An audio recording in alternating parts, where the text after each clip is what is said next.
Message of the day, Genesis chapter 26, verses 29 to 34.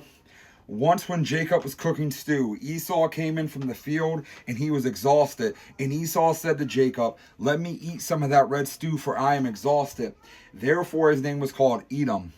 Jacob said, "Sell me your birthright now." Esau said, "I am about to die. Of what use is a birthright to me?" Jacob said, "Swear to me now."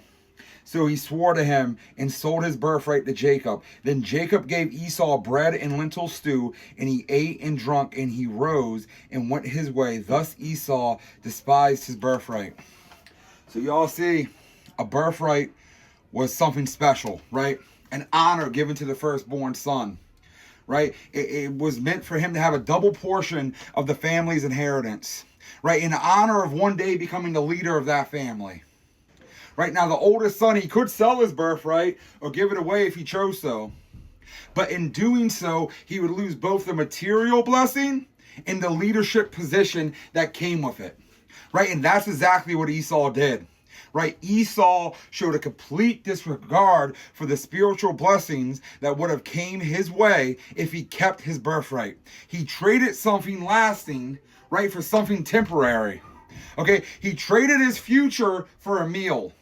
Right? You see, Esau, he acted on impulse. Right? He satisfied his fleshly desires without pausing and considering the long-term consequences of what he was about to do. Right? And we fall into the same trap. Right? Sometimes when we see something that we want, our first impulse is to grab it. Right? At first we feel satisfied when we get it. Right? Sometimes even powerful because we got what we wanted. Right? But the immediate pleasure often makes us lose sight of the future.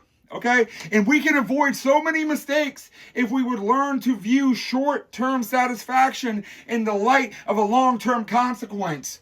Okay? You see, Esau, he exaggerated his hunger. He said, "I'm about to die." But he didn't say he was dying.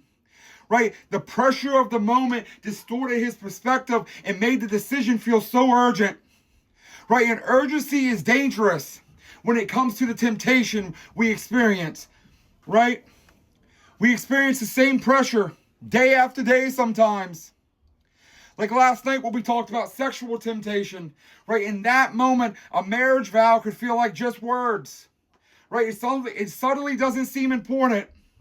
When pressure in one area gets intense, nothing else seems to matter.